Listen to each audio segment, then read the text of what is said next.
Hai semua, selamat Hari Raya. Garis masa bulan ini bersama dengan saya, Farhana Joni. Jom kita imbas sedikit apa yang berlaku sepanjang Mei 2021. Tempahan janji temu untuk pusingan kedua inisiatif pelawaan pengambilan vaksin AstraZeneca ditutup selepas 1 jam ia dibuka pada 26 Mei lalu.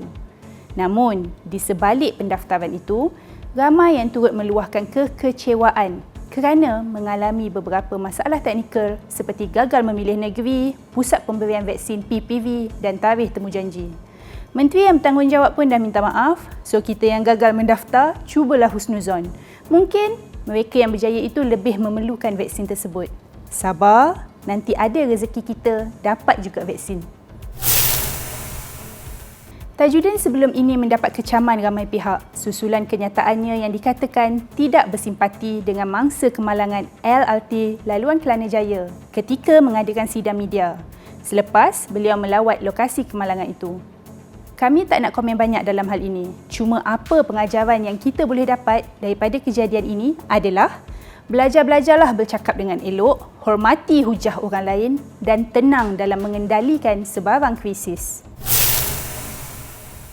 Pada 3 Mei lalu, selebriti Neelofa terus mencetuskan kontroversi di media sosial apabila sekali lagi dia didakwa merentas negeri ke pusat perniagaan nilai 3 di Negeri Sembilan. Susulan tindakan artis popular ini, ramai netizen mulai berang dan memuat naik pelbagai kenyataan yang menyindir. Antaranya, jangan melangkaui batas, kelak dinilai netizen. Selain membuat pelbagai parodi menyindir pengacara popular ini. Well.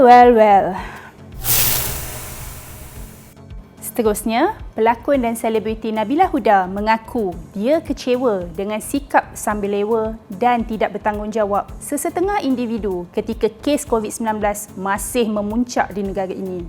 Menyifatkan dirinya amat mementingkan pematuhan SOP pencegahan wabak. Nabila terkilan apabila virus itu dijangkiti daripada seorang individu yang dia kenali. Apa yang diluahkan Nabila Huda kepada Esok Awani ini betul. Bagi mereka yang disahkan positif atau kontak rapat, tolonglah. Jangan pentingkan diri sendiri. Mungkin agak kasar kenyataan saya ini, jadi saya mohon maaf awal-awal. Ingat ya, kalau anda tak sayang diri anda, jangan libatkan orang lain yang ada life dan masa depan.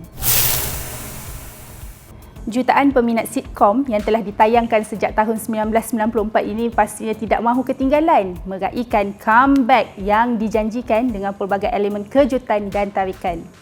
Semua babak-babak menarik daripada 10 musim dipaparkan dalam program yang disiarkan menerusi on demand di Ultrabox, S4 Go, HBO Go pada 27 Mei lalu dan di saluran 411 HBO.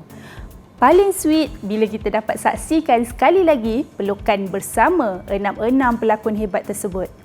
Best, kami bagi 10 bintang. Pada Ramadan lalu, ketegangan di Baitul Maqdis mencetuskan keadaan kacau bilau yang terburuk di bandar itu sejak 2017. Pertengkaran, cedera parah, kemusnahan dan kematian hampir setiap hari disaksikan seluruh dunia mengenai ancaman Israel terhadap pengusiran penduduk Palestin dari rumah mereka dan tangkapan beberapa orang rakyat Palestin serta serangan yang dilancarkan di perkampungan Sheikh Jarrah. Walaupun telah termeterai gencatan senjata pada 21 Mei, namun ia hanya sementara apabila Israel mencabuli perjanjian tersebut dan tetap meneruskan serangan ke atas rakyat Palestin keesokannya.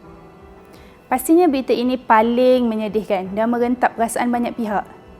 Jangan berhenti berdoa dan salurkanlah sokongan yang termampu untuk membantu saudara-saudara kita di sana. Dalam hal ini, semua pihak perlu faham dan hadam betul-betul bahawa isu Palestin bukan semata-mata mengenai pertembungan antara agama, tetapi ia isu kemanusiaan sejagat. Situasi COVID-19 di India semakin mengguncing apabila kes jangkitan baru dan kematian meningkat dan mencecah puluhan juta orang. Punca kejadian, kepincangan sektor kesihatan memberi kesan yang sangat dahsyat kepada India. Apa yang kita bimbangkan adalah kes mutasi berganda yang difahamkan menyumbang hampir 60% daripada penularan secara besar-besaran di India ketika ini turut berada di Malaysia.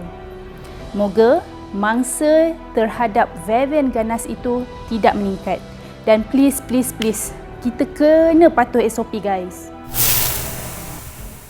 Okey semua, dalam sedap makan kuih raya dan meraihkan Syawal tahun ini, jangan lupa untuk kita terus patuhi SOP masing-masing.